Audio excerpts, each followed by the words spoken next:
One time nga nag-usap kami mag-asawa habang bumabiyahe kami pauwi.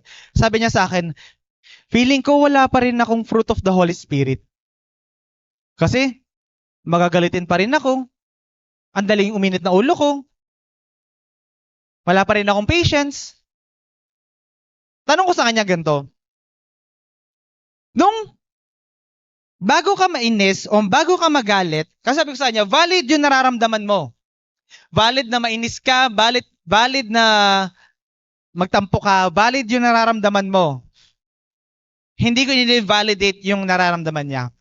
Pero sabi ko sa kanya, bago mangyari yon, anong ginagawa mo? Sabi niya sa akin, nagtitimpi pa rin ako, kaso nga lang umaabot pa rin ako dun sa point na talagang sumasabog ako eh. O at least, nagtitimpi ka. May pagtitimpi na. Before, wala. So, ibig sabihin, hindi mo man nakikita na, o hindi man talaga siya nawawala, totally pa, pero may progress. Sige po, para mas maintindihan ng lahat, kailangan ko ng isang volunteer dito sa harapan. Sobrang itim naman na to. Isipin na lang po natin, etong baso na to ay ikaw. Ang itim, no? At yung itim na substance na yan yung mga bagay na gusto mong magbago sa'yo. Na yung mga pinagpe-pray mo, Lord, mainitin pa rin yung ulo ko. Mahina pa rin ako sa flesh. Minsan-minsan, tumitingin pa rin ako ng mga pornography. Lord, paminsan-minsan, tumitingin pa rin ako ng alak. Lord, paminsan-minsan, meron pa rin akong bisyo. When we pray to the Lord, He will pour out His power in you. Then, parang walang nangyari, dumami lang. Lord, parang dumami lang yung kasalanan ko nung nabasa ko yung Bible Parang mas nakita ko yung sarili ko na mas makasalanan pala ako, Lord. And sometimes ang nangyayari sa atin, Lord, ayoko na. Hindi rin lang din pala ako nagbabago. Parang mas lalo pang dumagdag yung kasalanan ko. Ayoko na. Most of the time, ganun nangyayari sa atin. We quit because we don't trust the process. Because the Lord is manifesting in your life. May process. So, the Lord is processing in our life. So, we continue to pray. We continue to read the Bible. And ask the Lord, Lord, gusto kong magbago. Then, Lord, gusto kong magbago, pero Lord, parang walang nangyayari. Ang dami mo nang ginagawa sa buhay ko, pero wala pa rin nangyayari. So, Lord, walang nangyayari. Ang dami nang ginawa ng Lord, maitim pa rin. Ang dami kasing kasalanan Ang dami maitim sa buhay natin Pero katulad niya, nung pinag-usapan natin, last time, for the power of the Holy Spirit, the Spirit of the Lord is never-ending spring. Bukal ito na hindi mauubos kailanman. Amen po. So the Lord will still pour out His power in you. Na, unti-unti napapansin mo, ay teka Lord, may konting patience na ako. Pero nagagalit pa rin ako. Pero at least, kaya mo na magtimpe.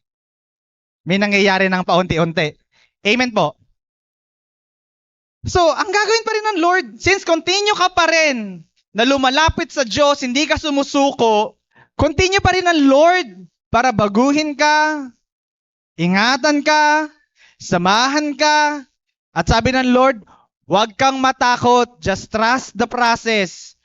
Konti na lang, puputi ka rin. Amen. Amen. Konting-konti na lang. So, faith or the testing of faith produce perseverance. And when you persevere, you will mature and be complete without lacking anything. Nakita natin, sobrang itim niya kanina, na parang ayaw mong inumin. Kasi sobrang dumi. Ayaw mong tanggapin. Sometimes ganun tayo minsan lumalapit sa Lord, madumi. At yun din tingin sa sarili natin, madumi. Pero kapag patuloy kang lumalapit sa Diyos at He is working with you, you with Him, you are working with the Lord and the Lord is working with you, magiging malinis kang ganito. Walang bahid, walang matitira, at pwedeng kang tanggapin ng Diyos. Ang sarap ng malamig na tubig, buti na lang malamig. Ganun ang pagkilos ng Lord. Hindi siya maalat. Walang natira. Kahit anong lasa ng toyo, wala. Ni kulay, wala. Ganun ang mangyayari sa atin. If we continue to press on, to persevere in our faith. Kaya kapatid, huwag kang mapapagod. Laban lang. Ano man yung nakikita mo sa paligid mo, kung paano ka binalyo ng Lord, ganun mo din i-value yung sarili mo. Kung paano ka tignan ng Lord, ganun mo rin tignan yung sarili mo. Because God has a vision for you, so you must have a vision for yourself. Na masasabi natin ngayong araw na to, Lord, kaya kong magbago. Kaya ko, Lord, na pagtagumpayan yung mga bagay na nangyayari sa buhay ko. Na Lord, yes, nasa breaking point na ako, pero dahil sa iyo, kaya ko.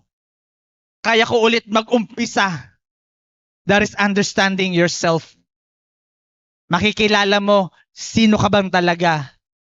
Dahil sabi ng Lord nung nilikha niya ang mga tao, He created man on His own image. Thank you for watching Online Fam. Don't forget to like, share, subscribe, and hit the bell icon for latest update.